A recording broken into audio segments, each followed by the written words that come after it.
Bonjour à tous et bienvenue pour une nouvelle vidéo de EasyGIS. Aujourd'hui, je vais vous montrer comment importer les données Excel vers Surfer.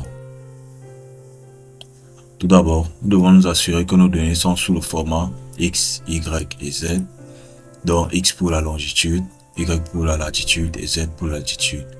Et ensuite, nous devons nous assurer que la partie entière et la partie décimale de nos données sont séparées par un point. Surfer ne supporte que le point comme séparateur de données. Par la suite, on choisit d'enregistrer nos données sous le format reconnu par Surfer.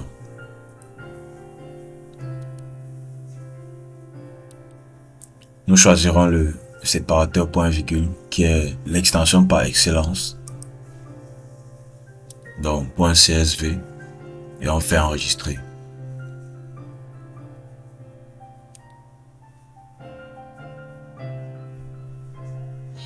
Dirigeons-nous à présent vers le logiciel Surfer.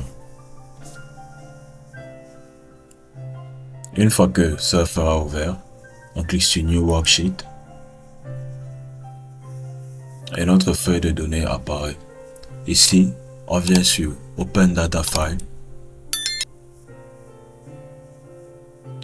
et on choisit notre fichier de données, données.garois.csv et on clique sur Open.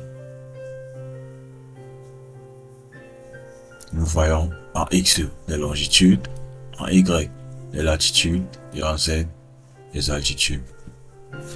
Pour sauvegarder nos données, on peut cliquer sur File, puis Save, puis Save As. Et ensuite ici, on choisit Data. Et on clique sur Save.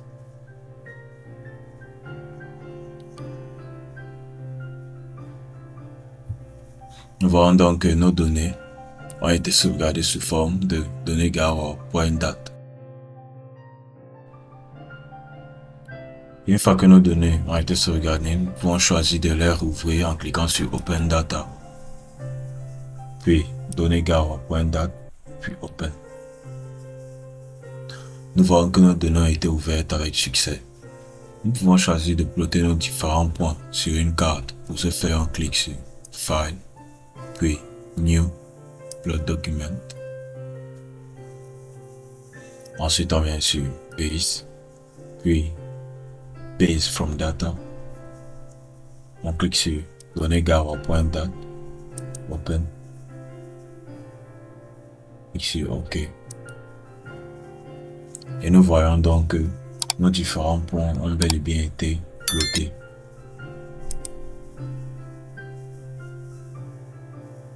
Dans une prochaine vidéo, je vous montrerai comment modifier les propriétés de nos différents points qui ont été plotés. Nous pouvons décider de sauvegarder notre plot en cliquant sur Save et en renommant par exemple données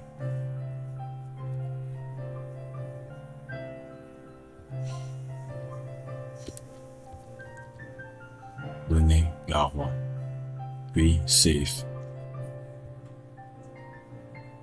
Voilà donc que nous avons sauvegardé nos données en data et en .srf. Merci pour votre aimable attention et rendez-vous pour une prochaine vidéo.